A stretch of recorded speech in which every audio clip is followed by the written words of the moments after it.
Hey, Bo, guess what? I bought a house! And because I bought a house, I've pretty much had to restart my entire life. But the good news is that I have a whole bunch more 3D prints I've been using. Let me show ya. First up, behold my house keys. I have gone ahead and printed the little keycap cover color-coded things to help me identify which key goes into which lock and which part of the house. You know, you've seen them before, but this is an excellent use of like a little bit of filament you have left over. Yeah, they sell these for like $2 at a Home Depot, but I don't want to go to Home Depot. I want to use my 3D printer, and of course I've taped up my keys for this video because you guys are weird and I don't trust you.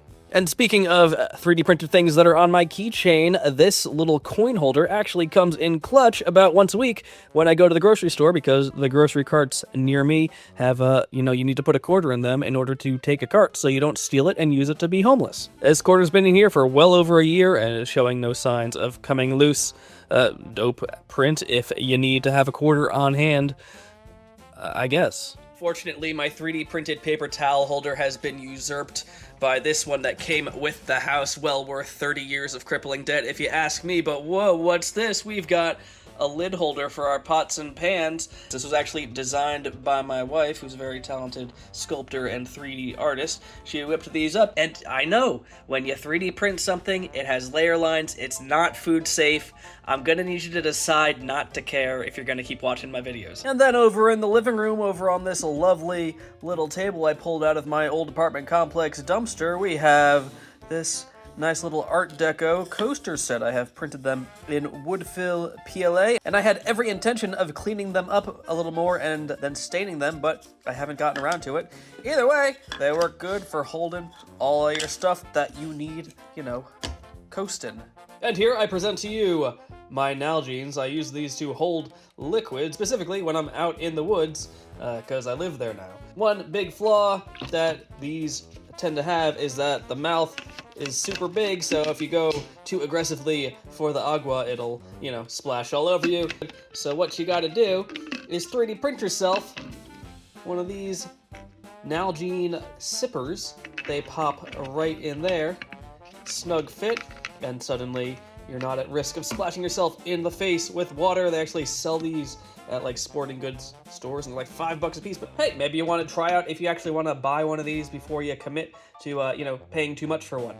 So there you go. So here's the thing about this table. It came with the house, and it also came with these chairs. Unfortunately, the time we received them, they were actually like wicker bases, and in order to make them usable, I put these cushions on there and like cut off the wicker part. And unfortunately, after I did that, it was a bit of a tight squeeze between the seat of the chair and the top of the table, and it was hard to get your legs in there. No good if you want to use the table. So what did we do? Well, my very talented wife went ahead and designed and printed our very own claw feet attachments for our kitchen table. So now we've got claw feet on our table that also raises up the table, and now we can use our chairs and the table. If you want this file for your own needs, whatever they might be, let me know. I'll see if I can convince her to, feel like uploading those. Meanwhile, over at my day job, I use a few different 3D printed things. Namely, I have this screwdriver holder that I have mounted on the wall. Use that to hold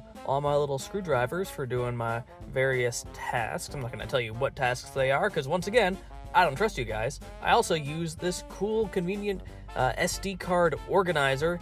Holds SD cards, holds micro SD cards, and holds CF Express cards, which I need quite a bit of throughout my day. It also works with that grid thing that the guy at Void Star Labs designed. I forget the name of it, but if you remember, leave it in the comments, if I wanted to do that, but it just mainly sits on my desk. And speaking of being at work, while I edit this video in my car on my lunch break, the center console of the Toyota Corolla is really small. So what have I done? Well, I've gone ahead and 3D printed a little tray to go in there, so that way I got my big cluttery stuff at the bottom, and I can get my I need to get to this stuff right now thing on the top printed in ABS. Do not recommend. It smells real bad and makes you dizzy, but hey, Now I got somewhere to put my sunglasses. Another thing you can print is a dog. I'm just kidding. But you can 3D print PVC connectors, and that's just what we did. We wanted to make this little dude here a little doggy bed, so we bought the fabric, we bought the PVC, and instead of spending like, I don't know, $1 bajillion on the different connectors they have, we simply printed our own out of PETG, and as a bonus, we got to pick what color we wanted. And now he's snoozing in style on top of my power cords. Oh, you can have it. You can keep it. Aww. And that's gonna do it today, folks. See, In and Out 5-minute adventure didn't even make you watch a mid-roll ad, but hey, if you had a good time, go ahead and hit that subscribe button, because I got more of these coming now that I actually got a place to make more videos. Thanks a bunch. Links to everything that there are links for down in the description. I make no guarantees that in the future people won't break links, but I'll do what I can. And until next time, take it easy.